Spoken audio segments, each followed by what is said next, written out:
and just delivering her seminar on our ISBM forum. So I would like to introduce about the Patrawal madam. Dr. Vandana Patrawal is currently working as Professor of Pharmaceutics at Institute of Technology, Mumbai, India. She has around 30 years experience in teaching and research. She has about 200 referred publication, 11 granted patent, 24 patents they are in pipeline, and 2 trademark registries.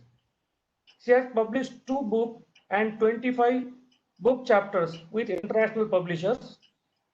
Her area of research includes development of nanocarrier with major emphasis on infectious diseases, cancer, and neurodegenerative disorder. She has also developed nanodiagnostics and nanovaccine.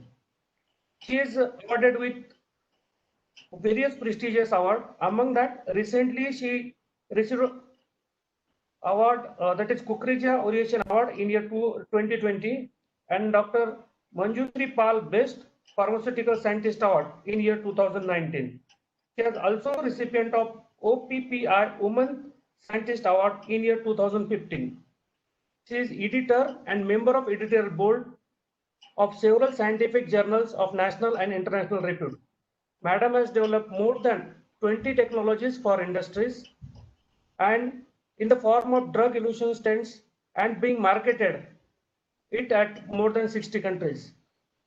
I again welcome Madam to deliver her webinar, which having immense importance as far as the application in veterinary medicine is concerned. I request Madam to deliver the webinar. Thank you. Thank you, Dr. Galder, for those kind words, and Dr. Ram Prabhu for the warm welcome. So today I'm going to talk on a topic in which we are actually relatively young. Just about a decade before I started working in this, and it is titled Nanotechnology in Veterinary Practice, Opportunities and Challenges. Since there are people across country, just to introduce our institute where I'm working, Institute of Chemical Technology. It is situated in Mumbai at Matunga. And in fact, it is one of the premier institutes in India. It was established in about year 1933. So again, our institute is about 85 more year young, I would say.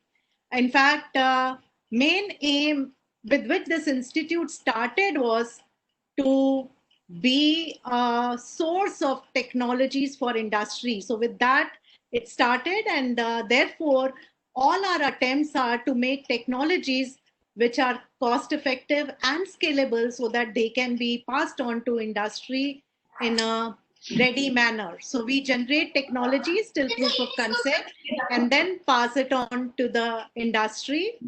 So looking at where are the veterinary prospects, so you can see that there's a wide arena, can be used for prevention, control, diagnosis, treatment, animal rearing, husbandry, breeding, and nutrition. So if veterinary, in fact, field regular products are available in these categories, nano products also can be made available in all these categories, and you'll see that in few next slides to come. So first part of the presentation probably will not be very new for you because you are very well conversant, but it will be new for my farmer friends who have also joined. So first we look at what are drivers for demand. Why is it this market continuously increasing? So that is, you can see, because of advent of new infections, climate change, it could be because of land use patterns, internationalization which is happening, a lot of travel across borders, urbanization, as well as contemporary societal expectations. So all these are actually the drivers for demand of livestock and poultry both. So looking at the need of advancement, you can see that domestic livestock is a primary source of getting revenue. And in fact, more than 600 million farmers, specifically working in developing countries, they contribute to about 30 to 35% of agricultural GDP. There are devastating outbreaks of new diseases, as you can see here. Now, we are talking about COVID, and that causes huge loss of income. And then delay in detection and controlling zoonosis. This leads to spread of infection to the entire herd, not only animals. From animals, it can be transferred also to humans. And in fact, most diseases which are seen are passed on from animals to humans, and therefore it's very important for us as pharmaceutical scientists to look at One Health initiative. If we can devise products which can be used both for animals as well as for human beings, that would be a great asset for any nation. So nanotechnology can play important role, in fact, in overcoming all the barriers, and it can achieve better outcome. What are diseases of economic importance? Foot and mouth disease is a forerunner, in fact, in the forefront. Then you have Pesticides ruminants, brucellosis, anthrax, hemorrhagic septicemia, black water, classical swine fever, Newcastle tick, you can see here, which majorly affects poultry, avian influenza, and rinderpest. So most of these are either from bacteria or from viral sources, and therefore their importance, if you can come up with a platform technology which can deal with envelope viruses, obviously you have some solution even for COVID. So I see a lot of synergy in what we work for humans, transferring that technology to animals, or if we are working for some technologies on for specific animals to convert into dosage form for human beings. This slide depicts statistics in India about livestock and poultry. What is the percentage? You can see in million in terms of population. And obviously, again, this bifurcating that into livestock population as goats, buffalo, sheep, pigs, etc. So obviously, one would work at those animals which are giving more produce. So that's a norm. Basically, everything is driven by business, and these population statistics are just indicative of that. Total gross value which is added from livestock. This is little older slide. I tried looking for 2020 data, but it is not yet available. So this was estimated to be 10.43 lakh crores, of which you can see that milk group is the one which occupies the bulk, followed by the meat, eggs, then comes dung, wool, hair, etc. So, but major focus is towards the milk group, and therefore it's very important to safeguard health of those animals which are giving the returns. So, look at the global market. In 2018, this value was more than $130 billion. It is projected to be at $172 billion in year 2025. This is showing a cumulative annual growth rate of about 4.2%.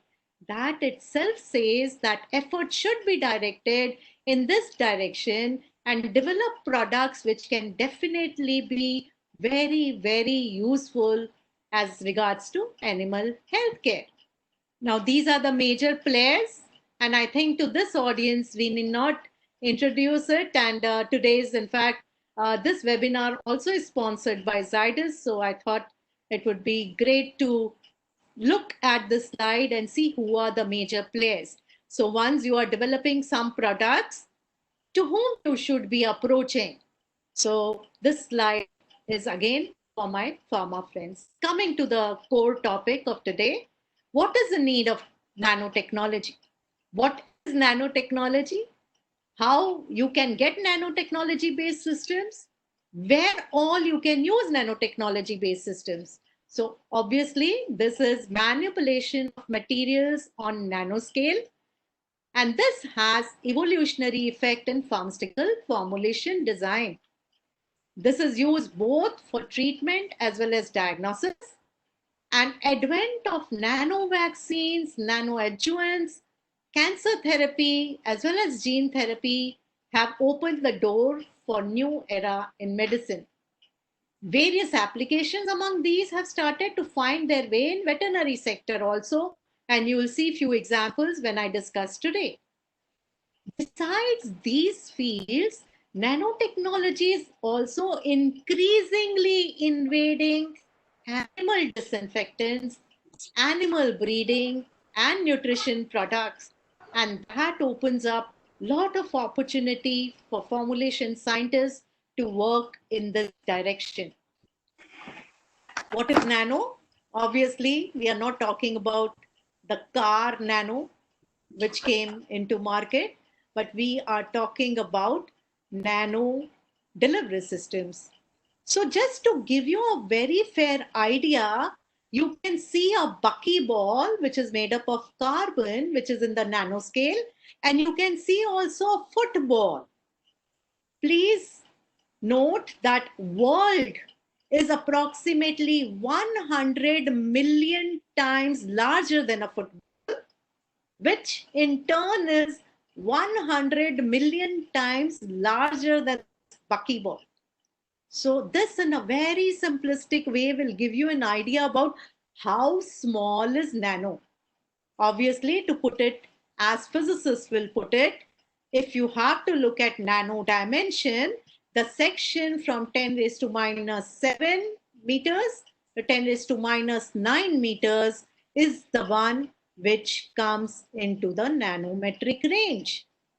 So hair has dimension about 80 micron. It is in microns. Our red blood cells are also in microns, about 7 microns. But yes, if you look at IBM logo, that's a nano. DNA is nano. COVID virus is nano.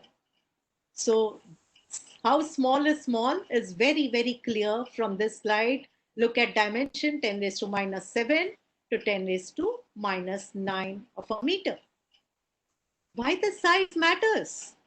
Specifically, because you can change the functionality of the system. You can change the physical, chemical, electrical, mechanical, and optical properties by changing anything from micron size to nano size. And it is these properties which are actually being used in almost all sectors, not only in pharma.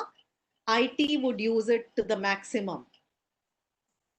Slowly, from pharma, it's definitely finding its role in veterinary, and majorly when you are making it nano, you are attaining very, very high surface area to volume ratios, and that changes the characteristics. These are some illustrative properties. Just to say, if you look at our old churches, you would see very, very colorful images there when light is really focused on them, and those are nothing but gold nanoparticles. So you can change the optical properties. So as you go on decreasing the size, the color becomes brighter and brighter. On the left panel, what you can see is carbon nanotubes and concentric carbon nanotubes, which are as strong as cement. So majorly made up of graphite, and you can actually functionalize them and use it for drug delivery or diagnostic purposes. And on the right panel, what I have shown is nothing but nano robots. In fact, for imaging, now these are being used very, very routinely, specifically to know about diseases of the GI tract. So they are already in use. And yes, small is beautiful. You will find a variety of colors, variety of shapes, variety of bundles of these nanos being utilized. It's not only look-wise beautiful, they perform also very well. For example, many studies at MIT have shown that if you're making something which needs to be targeted to lung, you make them rod shaped. That is helpful. If you want specifically to reach some specific parts, to reach macrophages, in fact, they can be elliptical. In one of our studies, we have also shown that if you need to reach parasites, they need to be disc-like. So shape also bears real importance as far as size is concerned. Now, what are different types of nanoformulation? There are N types, but very broadly, I can classify them into lipid-based systems, polymer-based systems. Sometimes even lipid and polymer hybrid could be used, like in polymeric micelle. And then you have a large category, which is nanoparticles. So in it was the inorganic nanoparticles which entered into market, and therefore there were lot of concern raised as to if they get localized, what would be their fate, what would be their disposal. But now, with the advent of lipid-based delivery systems and polymeric safe delivery systems, all those concerns are gone. And even in our lab, we have done studies along with NIRRH and shown that whatever we are making, even if they are of size ranging from 20 nanometers to 200 nanometers, they are absolutely safe. We have also checked carcinogenicity, mutagenicity, even reproductive toxicity in many of the cases, and the systems which we have formulated are really very safe. So what are the advantages of nanotechnology? They can definitely be used to enhance solubility, and therefore it will enhance the bioavailability. Because of the enhanced bioavailability, the dose which is used is less, and therefore it will give you lesser side effects. It can be used for specific site delivery, so targeted delivery. It can minimize drug resistance because you're not overexposing the animals or human beings to lot of drug. So this can result in minimizing drug resistance, and it's also seen to reduce drug residues in milk and meat, which is very, very important if humans are going to ingest that. How do you generate these nanoparticles? You need to either use top-down approach, that means start from micron and grind it to make it nano, or it could be bottom-up approach wherein you're building these nano assemblies atom by atom, molecule by molecules. There are various factors to be controlled, and in fact, one needs to very, very critically control the of any of these techniques to get reproducible particle size, the shape, which is nothing but morphology, degree of crystallization, because sometimes you would aim at getting a nanocrystalline form, but sometimes you may want amorphous system. So whatever you're getting has to be reproducible, stable, biocompatible, but definitely it has to be effective. So we need to keep these properties in mind. This slide just depicts number of techniques which are available just to make one type of nanosystem. And this is a nanosystem on which our lab has expertise, nano suspension. So they can be made by top down, wherein either you can pre-mill, followed by doing wet milling using high pressure homogenizers, using media milling where you're using zirconium balls. So we do have high pressure homogenizers, both by microfluidics as well as by NeroSavvy. We have media milling, planetary ball mill. We can do microfluidization also. And on the dry side, obviously you can do dry milling and air jet mill. But the nano size, if you are aiming below 100, these will be the ones which will give you the results. Typically, dry milling is not able to give yield wise, it is not very economical to go with this. As far as bottom up approach is concerned, you can use any of these simpler techniques. Supercritical fluid process is one technology which I would like to address, which does not use any solvents. So it uses gas like carbon dioxide, in fact, to generate nanoparticles, and therefore this particular technology is really labeled as a green technology. Where this nanotechnology can be used in veterinary field, I am sure those of you who are from this field would already have seen 2020 publication by Hassan et al. So you can see that it can be used across different domains, be it diagnosis of diseases, be it vaccines, delivery, or maybe even the nutritional products, and not to forget MRI imaging. So many fields where it can be done. Now, one by one, we'll have a look at all of these. As far as diagnosis is concerned, we know that bacteria, viruses, microbes are omnipresent and they infect humans, animals, and they have become a real major health concern. So it's very important to have correct diagnosis at the initial stages itself.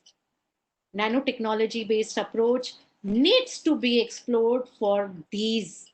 And in fact, we do have one technology at ICT for which we are patent holder. And in fact, that technology has been awarded by President of India.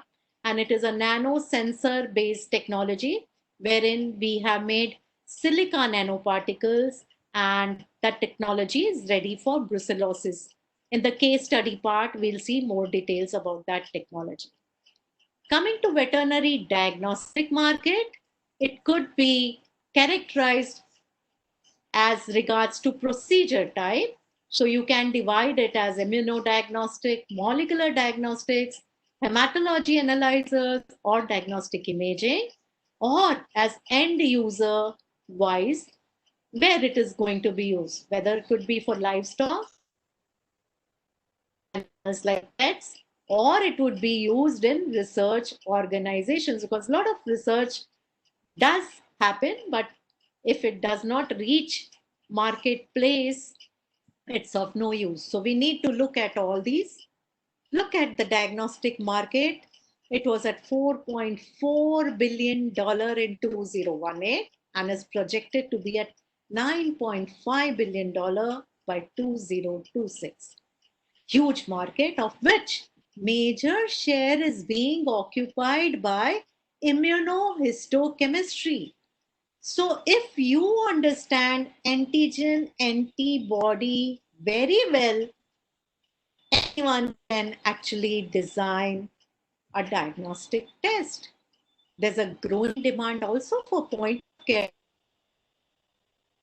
can boost the market growth over the next 5 years.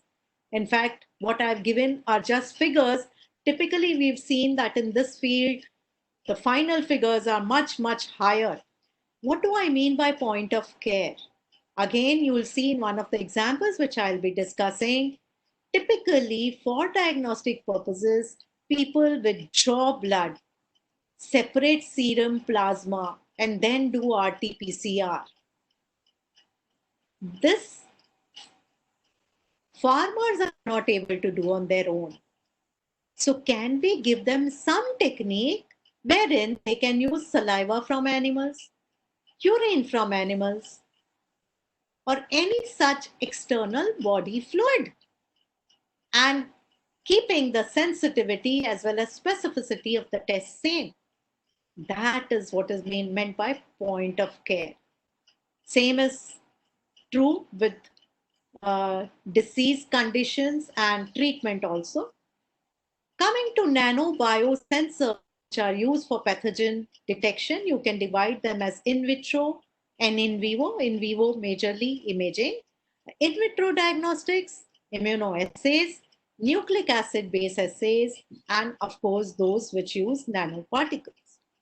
As I already said, immunoassay would use antigen antibody detection system. So you can see that you need to have these major things. Detection system either could be visual color production, or it could be fluorescent, meaning you can actually irradiate UV light and particles. Even electrochemical and piezoelectric sensors could be used for detection also. So all you are doing in these diagnostic immunoassays is looking for antigen antibody interactions. And this is a kit, which is a lateral flow assay kit, something the type which you've seen in market for pregnancy test. So it is a paper strip based assay wherein you would be applying analyte on a sample pad, and because it has capillary action, move in the forward direction.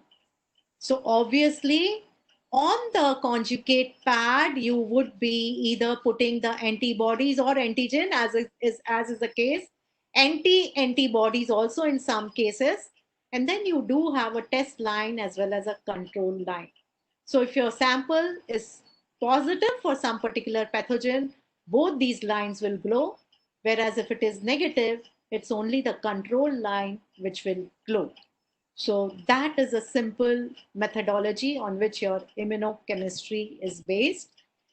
These are the type of detections which are right now being done, and you can see that already nanoparticles are in use.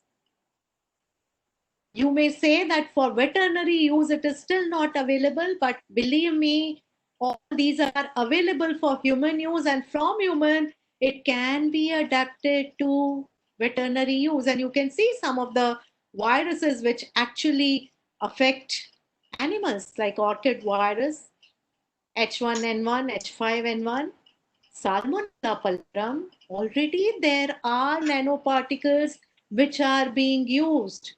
And you can see also in the last column, which is very important, what type of antigen antibody complex is being used.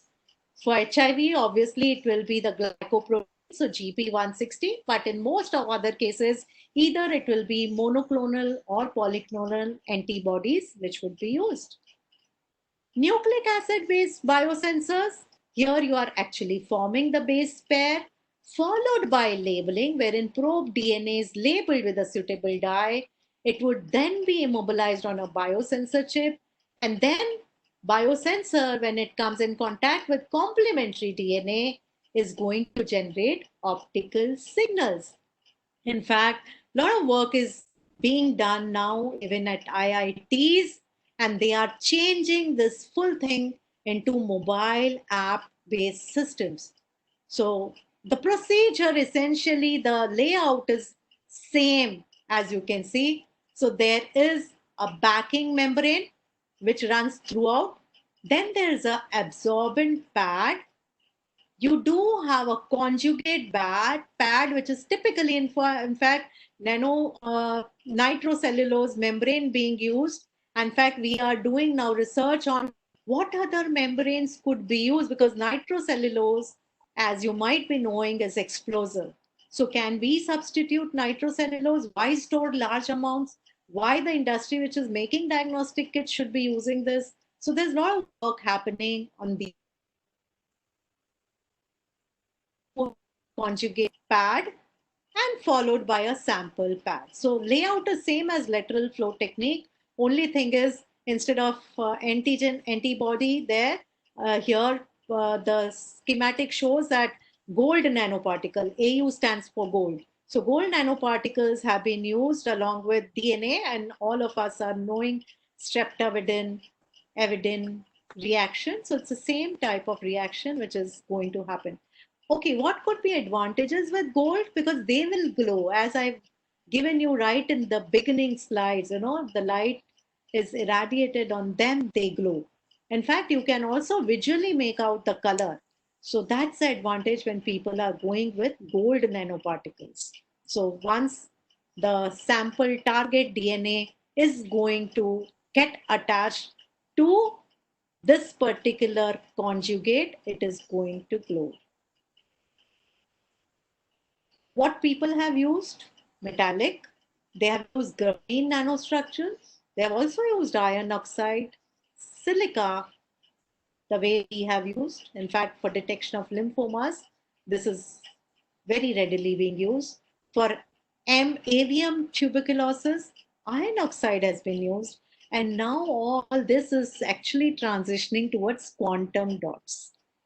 And here, typically cadmium-based systems are being utilized, and they are much, much more sensitive than any of the other nanoparticles, inorganic nanoparticles. And you can actually very reproducibly make them too. So quantum dots in therapy have not succeeded as yet because of their toxicity, but they occupy a major share in diagnosis. So we are also working on quantum dots, in fact, utilizing herbal resources to make quantum dots, which can give you properties similar to gold, better than gold also in many of the cases. So where metallic NPs have been used, they have been used for detection of bacterial spores, detection of glucose, for GAG gene of HIV. And you can see silver, gold, plasmonic, all kind of nanoprobes being used here. And one type of detection now which is becoming important is Raman spectroscopy. So it's much, much easier, and therefore people have shifted to Raman spectroscopy. But I would prefer any day anything which can be done by farmers, so visual detection at least to detect diseases. As far as cancer is concerned, there's doxorubicin, epirubicin injection, which is available for lymph nodes detection, carbon dots, silica NPs are being used, and iron oxide also, as mentioned earlier. So this is just a schematic, which is again from this important article by Hassan et al. And I would wish, and I'll be very happy if you all could go through it. They have really proposed many things which can be done. As we know that till date, application in the market of these products is less. So they have proposed what could be done. So in fact, you can see here that you can have a multi-throng approach. So you can have a nanoparticle to which you have affinity ligand. So you can in fact incorporate both the drug and you can also incorporate the diagnostic agent. So you can have something which is called as theranostic, which can be used to identify disease, where it is localized, at the same time to deliver in fact the drug to the targeted site. Typically, liposomes are there in the market and they are pegylated. Just to tell this particular population, the pegylation, in fact, is nothing but polyethylene glycol. So if you have that moiety onto the surface, it has a hydrophilic corona. So this system will have ability to fool macrophages. The net result is they remain in the system for a longer period of time. And because they remain in the system for longer period of time, with lower doses, you can actually tackle any disease condition. And in fact, nano cantilevers are also there, which can help in detection of altered proteins. Some of you would have used atomic force microscopy. So one can use this particular approach also to identify which type of proteins are there. And this is a future for cancer detection and treatment, wherein one could use artificially designed radio-labeled nucleic acid structures. They can be used for analysis. They can be prepared by DNA origami method. In fact, this particular device is capable of selectively interfacing with the target cells. And these nanorobos can actually recognize infected cells, which can be used as a diagnostic tool and can also induce apoptosis when it is loaded with drugs. So dual purpose, both diagnostic and theranostic. In fact, the structure, if you see, of nanorobo, it looks like an open-ended barrel. I think I should be having a slide on that. This is how it looks. And you can see that when the drug delivering nanorobo, it contacts with the cancerous cells, which it is targeting, how the structure changes. So these are nothing but nanosystems which can be externally triggered. That trigger could be in the form of temperature. So if you are using gold nanoparticles, and if you know they can generate heat, you can have it in the form of pH sensors. That means you will have to actually modify the assembly of these nano so that they become very, very pH sensitive. And in cancerous cells, pH is little acidic as compared to the normal cells. So this has now become a reality. We are talking about future, but these systems are a reality now. Implantable biosensors, also a lot of work is being done. And in fact, in these cases, we know that the biosensors can provide continuous data which can enable the trends. So you can monitor at your end, be it say glucose level or anything else, meaning if you're looking at say some TB like thing, for example, and you want to see how much is there in the macrophages, there could be techniques so that finally the end user, be it animals or human beings, their data gets transferred to the clinic. And clinicians sitting there can give guidelines as to what needs to be taken now. So we know that in this era now, COVID era, telemedicine has become very, very popular. So telemedicine is where actually doctors have started just consulting, but day is not far when diagnostic tests will be done sitting at home, and then that data through mobile apps will go to them and they look at the report and then comment accordingly. So already it has started in many cases, in fact, in West. So trials are under progress to develop even wireless sensors which can be implanted under the skin of animals, those animals who are at risk, to measure various vital functions. And this is what is happening, meaning I've seen in countries like New Zealand and Australia, how much do they value their livestock. So I'm sure day is not far when these things would be done here in India too, rather than just killing those animals. Coming to animal breeding and nutrition, lot of scope to work and lot of scope for collaborative work. We at ICT are open to anything like this, and you will be glad to know currently we are running 2 products with Ireland. There's an industry in Ireland with whom we are working in this direction. So you could either use zinc oxide nanoparticles for improvement in growth, immunity, reproducibility in poultry. And you can see that with nano zinc oxide at 0.06 ppm, you can get results if you compare it with 15 ppm conventional. Dietary supplements to mastitis can cause elevation in milk production. This is very important even for our country. And casein nanoparticles on conjugation with vitamin D have caused increased bioavailability of vitamin D. So in fact, you can see that if you are nano encapsulating vitamin D, losses are much less. And can you imagine, this has both. It also comes under One Health concept.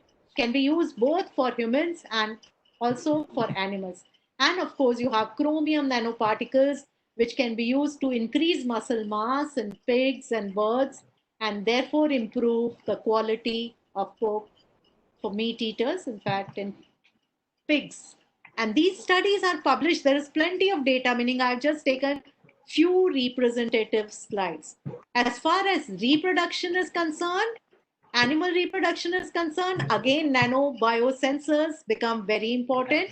One could detect fertility hormones, what pathogens are present, reproductive and fertility status of the animals can be monitored, and in fact, even fertility can be controlled. Just like we have intrauterine devices, here also there are simpler devices which can be made for fertility control. And this was something which actually fascinated me, that gold nanorods are being used for warming of embryos from the cryogenic state, and this increases the viability. In fact, such things are routinely being done. In fact, in West, and I'm sure cryopreservation is being done here also. So when you need to activate it, you could use nano gold, and laser nano, in fact, does not harm the this particular embryos at all. So they grow very, very well. Rather than using something else, this can be a technique. Coming to food and feed safety, you can see that there are so many nanominerals. I spoke about nano zinc oxide, liquid vitamins. In fact, we are working at multivitamin dosage forms which could be used for horses. And that's very, very important area, in fact, for those who are routinely breeding horses for race purposes. So a lot of work is going in this direction. We are also working on microencapsulating the food ingredients so that it increases the shelf life of food. Also could be used as packaging materials.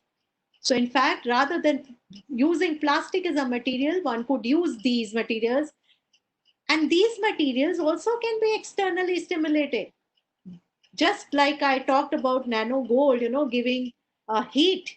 Same way, you can make materials which are wrapped and can directly be put in microwave for humans. Similarly, if it has something has to be done for animals too. And then there was a lot of literature even available for nanomycotoxin binder. In this case, magnesium oxide, silicon dioxide has been used, which removes aflatoxins efficiently, which typically is a root cause of mycotoxicosis. So apart from this, nanosensors will enable detection of any biological or chemical contamination, even at very, very small concentration. Coming to the vaccine delivery, one could definitely target antigens, useful for targeting antigen loaded on NPs to specific tissues. It could be used as adjuvants. Again, we've done a lot of work wherein we have used some nano carriers as adjuvants, and very shortly we'll be starting trials with IVRI to take this particular technology ahead. Immunomodulatory activity, which is again important in today's context. So a lot of work can also be done. In fact, for Cadila Pharma, we had stabilized, if you would have heard about ImmuVac or Sepsivac, which is currently actually undergoing trials again for COVID. So a lot of work can be done in that direction. One particular formulation which can be used for multiple purposes. That is the idea. It can be used for treatment. It can also be used for immunomodulatory action so that it acts as vaccine. And this is the market of vaccines. Again, huge growth here also. By 2026, it is poised at $16 billion. Of this, major area which has been occupied is by inactivated viruses. You know about that, 33.9%, 40%. Live attenuated, rest of it. Recombinant, still less. But what we are trying to propose is, can we come up with something which does not use any inorganic material, something which does not use any viruses, does not use killed bacteria? Are there any such nano platforms available which give efficacy similar to what a Freund's adjuvant would? An answer is yes. So we already, in fact, made one platform, which will be a brief of which will be provided in few slides. Nanocarriers can be used as vaccine adjuvants. As I already told you, they can upregulate co-stimulatory molecules in APCs. They can act like depots for prolonged delivery of antigens. So not only for fast release, you finally want memory type of immunity. So for that, you will have to give it over a period of time. And desired engineering is possible to produce virus-like particles, not using viruses, but virus-like particles, which have similar morphology as virus capsid. So a lot of work is actually, if you see, in pharma going on in area of exosomes, which are nothing but membrane structures which are present in variety of bacteria, viruses, yeasts, etc. And you can take a lead from there and load, empty out the contents from them and load whatever you want to load. So obviously, because they are natural, you do not get any allergic reactions, and therefore they are moving really fast forward. Many of the vaccine platforms which are being tested for COVID are also using some of these technologies. And from the delivery point of view, liposomes are being used. Solid lipid nanoparticles are being used. So for those of you who do not know, liposomes are something like ion. So you do have double layer system wherein on the inner side you can have hydrophobic material, or it could be the reverse way, depends on what you want to load. Solid lipid nanoparticles, they are very, very compact structures and use lipids of higher melting point, as a result of which they are stacked over one another very tightly. Net result is you can't load more, and sometimes in fact they give a leaching effect. Now something which is becoming very popular is mesoporous silica. In fact, a company by name of Merck is supplying this, and they, if you see the structure, it is mesoporous. So if you look at the size, you will get nano size dimensions inside which are joined to each other. So you can load any type of, in fact, drugs or vaccine adjuvants, even in mesoporous silica. And one example is given of porcine and zootic pneumonia. Dendrimers, they are nothing but surfactants which have a particular geometry. They are made in a convergent or a divergent fashion. So you need to know chemistry of these systems really very well. And in this, PAM-AM dendrimers are really very famous. But we in our lab are again working on something, because PAM-AM, if you look at, this will be known as generation 1, then this is generation 2, and then you have generation 3. It's seen that after generation 2, PAM-AM is really very toxic. So we have taken an endeavor and we are making amino acid based dendrimers. We've already again patented this particular technology, and this can be utilized. In fact, these systems, you can make dimensions as less as 4 to 10 nanometer. So they are self-assembling. So you don't need anything. All you have to do is, once you have synthesized, you have to put them in water. That's all. But to synthesize them requires definitely expertise. Then you do have nano emulsions. So just like you have emulsions which have oil and water phase, these are oil and water phase. In addition, they'll have surfactants, but nano emulsions are kinetically stabilized. That means they would be provided with some kind of energy, be it in form of thermal energy, or it could be agitation to give nano emulsion. So they would use certain kind of emulsifiers, and you already have recombinant bacillus anthracis spore based vaccine, as well as influenza virus vaccine, which is using these kind of systems. This is the most common one, PLGA, polylactide glycolic acid nanoparticles, because this is biocompatible polymer. Not only biocompatible, it is biodegradable. So final end products are urea and water, and therefore very routinely it is used in many of the applications, and you can see maximum applications for PLGA nanoparticles itself. Chitosan, another biomaterial. In fact, in India, a lot of work is going on chitosan nanoparticles, and it has been used for leishmania. Also, it has been used for streptococci and pneumococcal antigen A. Gold nanoparticles, very, very readily being exploited for foot and mouth disease. One could also make vaccine using polygamma glutamic acid, and this is being explored. Some of it is in patents, in fact, now for influenza virus vaccine. On the inorganic side, one could also use chemicals as simple as calcium phosphate. We all know that alum has been used as a vaccine adjuvant for a long time.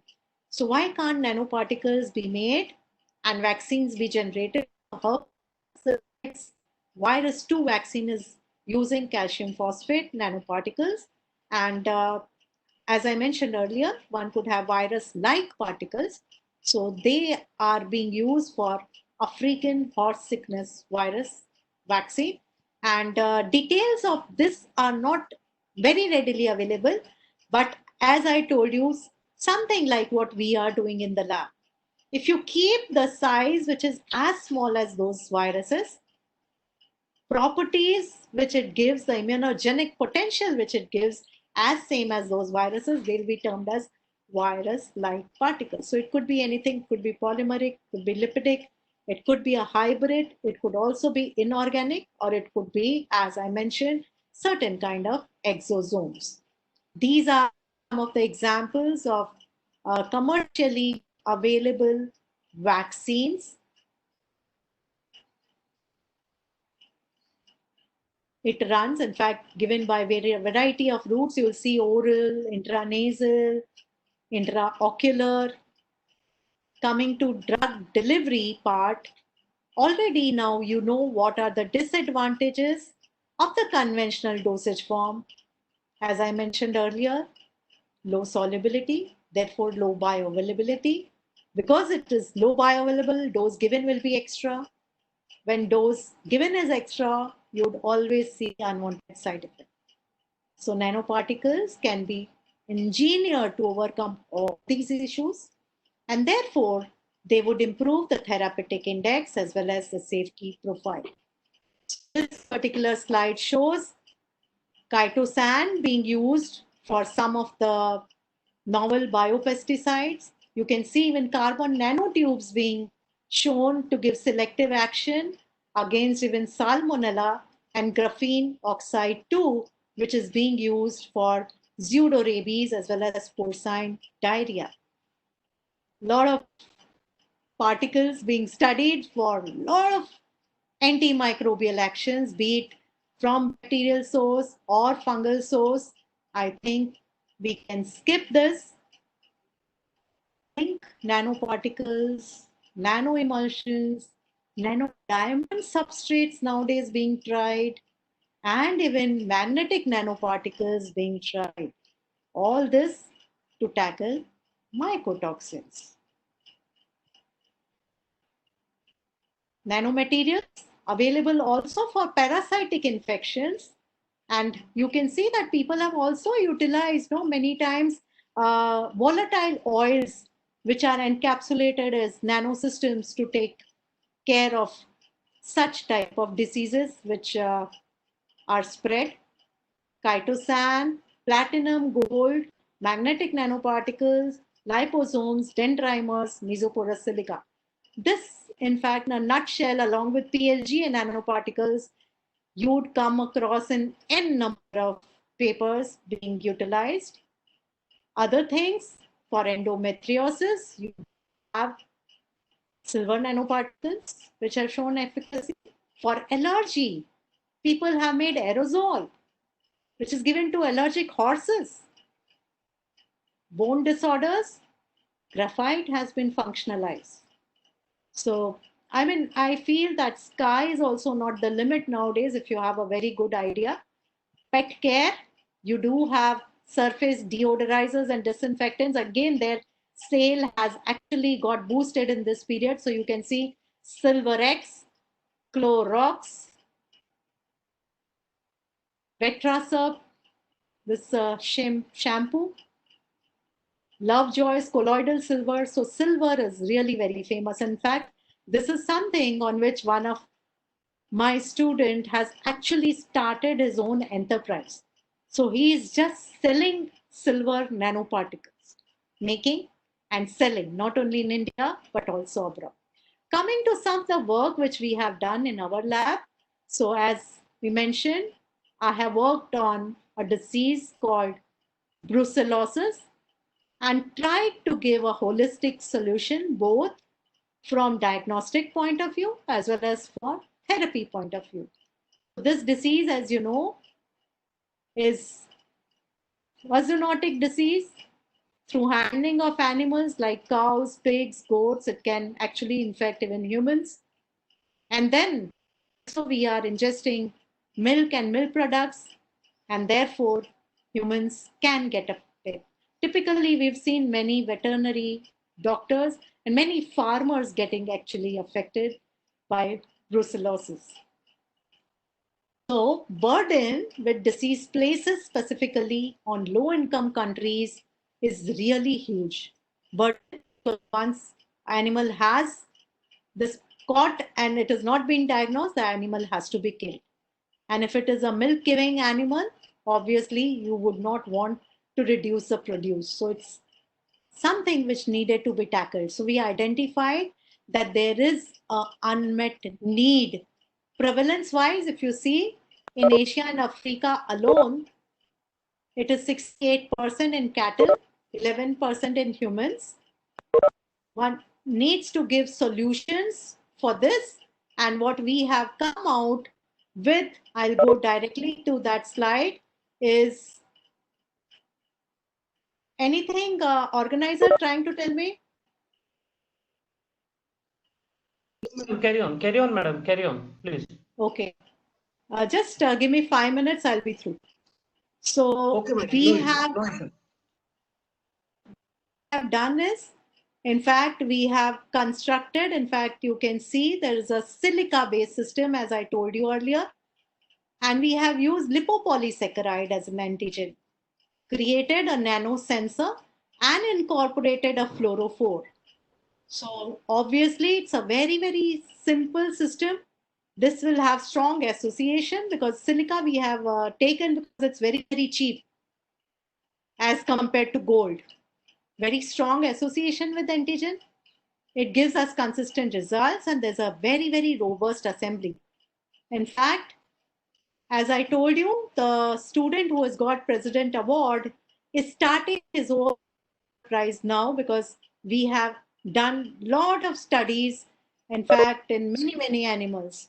So as you can see, what would be done is a lateral flow technique, which I've already explained you. So on the conjugate pad, you are actually loading these fluorescent silica nanosensors in which your antigen is loaded. So look at the results. As I told you again, if the sample is positive, both these will glow. If sample is negative, only one line will glow, which will be the control line. So that means, see, I've given you just a schematic representation, but you can load either antigen or antibody or anti-antibody also. So that depends on which particular disease condition you are looking at. We've already published this in Biosensors and Bioelectronics, very, very highly cited paper. And now look at the results. I'm sure all those who are in the audience are aware of the routinely used techniques. As I said, they are the techniques which use either serum or plasma. If they are using milk, they are using techniques like ELISA or PCR. ICDT is own diagnostic test kit. It is as sensitive, as specific, and results are in agreement with very, very expensive techniques. And this has been tested now not only in India, but also abroad. And all the results actually have concurred with all the available milk ELISA test and PCR test, showing 100% sensitivity and specificity. We've also tested this not only in milk, but also in urine. And just to look at the proof of concept, we have also tested blood, but that's not what we aimed for because our aim was to come up with point of care technique. This project was actually sponsored by DBT and ICMR, and therefore we could test even in humans. So we could get samples from Nair Hospital in communication with them. We have done already patented, and it received the President Award.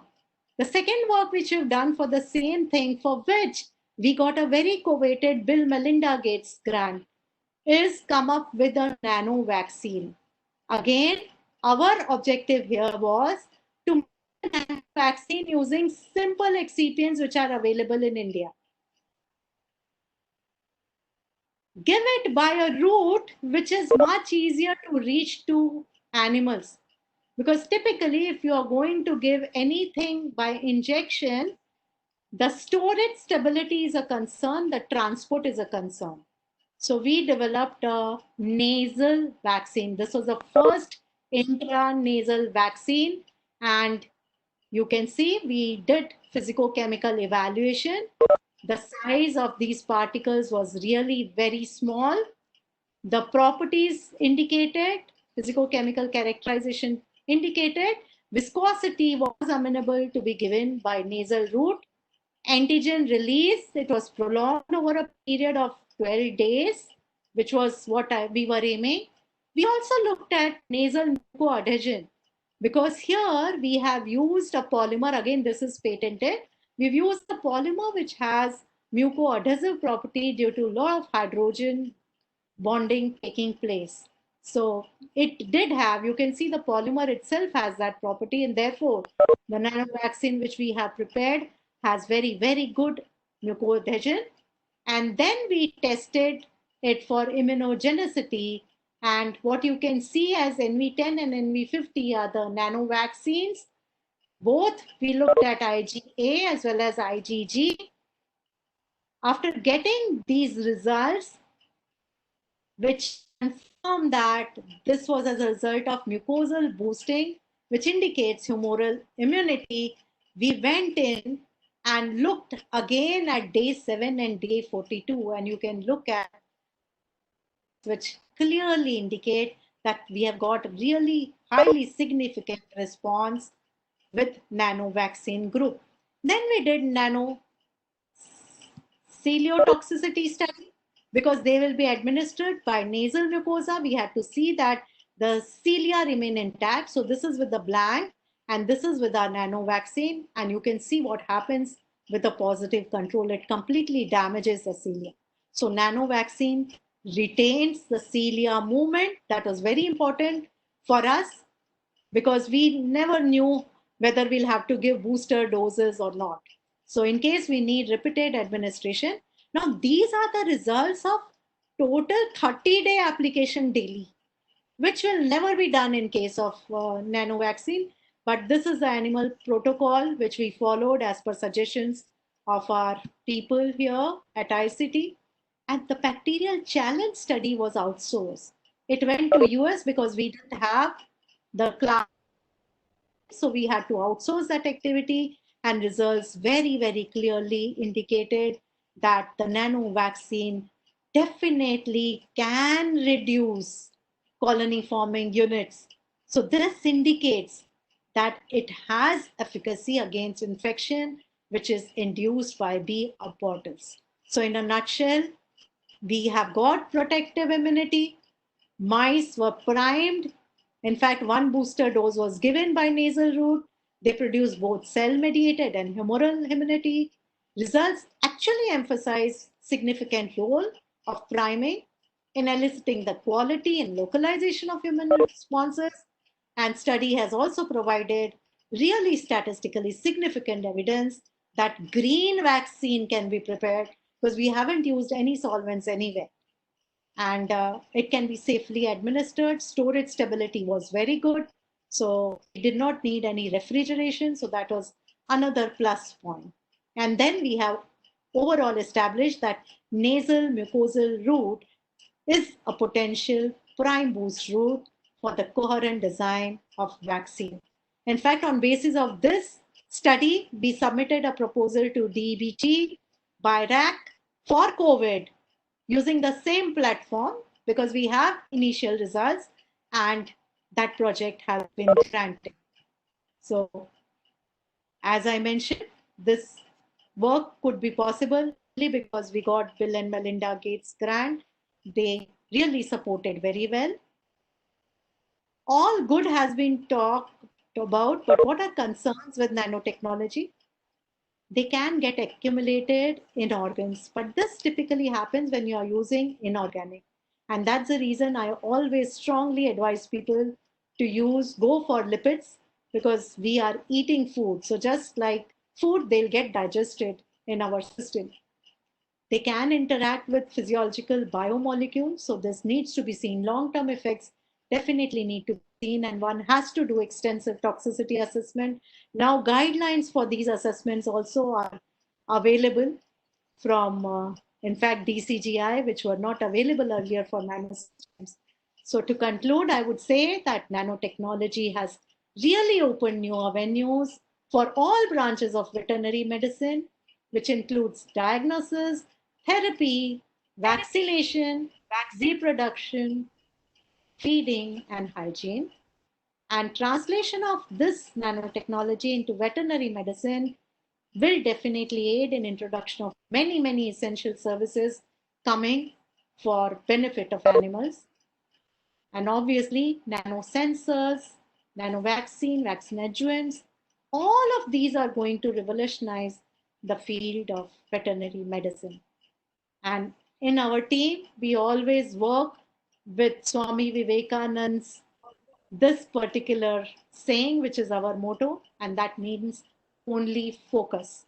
Once we have taken up any challenging work, rest is only focus on the problem and see that you are. This is my nano team trying to say thank you all. And obviously, intelligence is the ability to adapt to change. So it's time that you and me adopt to this particular change and see how we can work together to take this exciting field of nanotechnology to veterinary field. Thank you so much. Thank you very much, madam. We are from ISPM family. We are really thankful to you for giving such a informative lecture. And madam, really your lecture open our, it means some view that we can not only collaborate with all of you as far as the veterinary medicine is concerned, as far as the therapeutics are concerned, but there is huge scope for us to collaborate with you as far as the animal nutrition is concerned, animal genetics is concerned, when the microbiology is concerned, when the radioimmunoassay is concerned, so that as it means veterinarian or clinician, I can assure you by listening your lecture, definitely our views, they are going to be open now very clearly as far as the nanotechnology is concerned. As in your lecture, you also mentioned that nano means not a nano car. It is a technique where we, as a veterinarian, can take advantage for development of different drug delivery system. At the same time, we can think to use this application in our animal genetics and breeding, then pharmacology, after the microbiology and immunology. We are really thankful to you, madam, for your wonderful lecture and informative lecture. Madam, there are certain questions from the participants who have attended our lecture. There is one question from Dr. Rahul. He is interested to ask, are there any side effect of this nanomedicine or nano drug as far as the treatments are concerned? So as I've already mentioned in the second last slide, typically initially what got introduced in the market were inorganic nanoparticles, which can actually get lodged. And in fact, certain studies have shown that they can reach mitochondria and get lodged there. So there could be issues, but as far as now, even the inorganic has been functionalized, lipidic systems are absolutely safe. So you could focus on lipidic nano delivery systems, which will be actually digested the way your food gets digested, and therefore they will not be having any toxicity. We have a variety of publications coming from our lab on toxicity also, so maybe you could refer to those publications to get an idea. And one thing before you ask the next question, I would like to really publicly acknowledge support of Dr. Galdar and Dr. Sandeep Patankar. I can see at least both of them in these audience. They are our collaborators on a SERP project, which actually is going to deal with vaccines. Thank you. Thank you, madam. Thank you. Actually, I'm very happy that madam has highlighted about the brucellosis project. In the brucellosis project also, our Mumbai Veterinary College is one of the collaborator. And again, as far as the FMD project is concerned, Dr. Sandeep Patankar is there, and our Department of Nuclear Medicine, Mumbai Veterinary College is also one collaborating center for establishment of some nano vaccine for delivery system. Madam, there is also one question from Dr. Raka. Nilesh, it could possible that we can take Dr. Raka on the forum? Yeah, it is possible. It's possible. Yeah, please. Dr. Raka sir is tomorrow's invitee speaker. He is going to speak on veterinary medicine and artificial intelligence. Dr. Raka sir, please. Wow. Giving the insight nanotechnology, I could relate to some of the aspects you are doing there and we are doing at IIT Ropar, and it's always very welcome to collaborate at any point of time to any institute. So my alma mater should also collaborate with you on this issue, and we at IIT always welcome the collaborations. And my question was that you probably might have missed the information you are giving about the Brucella vaccine. Has it been commercialized or is it available, or on which level stage it is? No, it has to now go to primates. Okay. So we have done the yeah. Okay, yeah. right. So we've done the challenge study, so it has to go to next level now. Okay. So okay. Luckily, Bill and Melinda Gates, if you get encouraging results, then they give you $100 million. So I'm just waiting for the opportunity to put a grant there, because initial support was from their part. So let's hope that this can be done. Okay. Thank you so much, Dr. Raka. Okay. One more thing, we have a Professor Raman Suri for MTech and now working for IIT Ropar. He is the expert in nanobiotechnology. I would like to mention about you. If you are already knowing him, it's okay. Otherwise, we would like to connect you with this. Yes. And he is a yes. highly placed scientist, and various bodies of ICMR for sanctioning of the projects as well. Right. So I remember having him on one of the panels. I remember him having on one of the panels for one of my projects. Yes. Yeah. We are working but definitely it would be pleasure. Yeah. Okay. Thank you very much, ma'am. Thank you. It's nice to see some pharmaceutical professor doing the things for the veterinary working on those because things. Formulation is going to remain the same. The formulation principles are the same. So that's the reason, we ventured. And in fact, I started when I started getting projects from UK and Ireland. So that's when I started, but now there's no looking back. Good. And all the best wishes for your institute and your guidance. Thank you so much, sir. And we look forward to hearing you tomorrow. Okay. Yes. Thank you. Now I would like to conclude the things. Request Dr. Sujit to deliver a vote of thanks, please. Dr. Sujit, please. Thank you, Dr. Galdar. I think I am visible and audible. Yes, you're audible, sir. Yeah. So thank you very much, Madam Vandana, Madam. It was an insightful presentation for veterinarians, researchers, and the pharmaceutical company like us at Zydus Animal Health. So we will definitely like to have some collaboration on some projects, and the future, as you were telling, the future is about these nano drug delivery system. Most of the products which as of now we are marketing, those projects have limitations which already you have highlighted.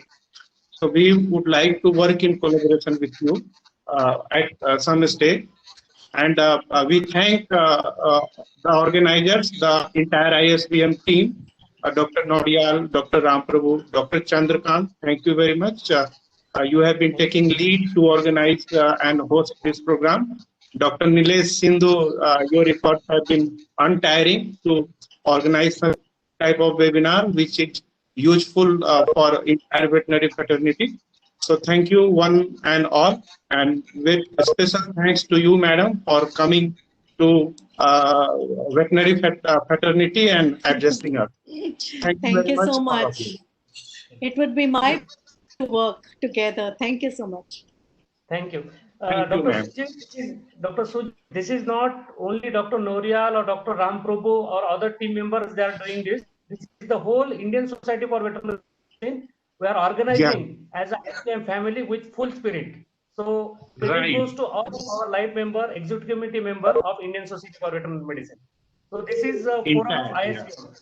Yeah. Sir, thank you, you. sir. Yeah, Thank you very much for commanding words for ISBM, sir. Sir, thank all the I participants. request Ram Prabhu sir to give his concluding remark. Ram Prabhu sir, please. First of all, I thank Madam for wonderful lecture. And as Dr. Gardar told, so it is an eye-opener for veterinarians. So many veterinary institutes may come forward to collaborate with you as well as the pharmaceutical companies. Thank you very much, Madam, for enlightening the use of nanotechnology in animal health and production.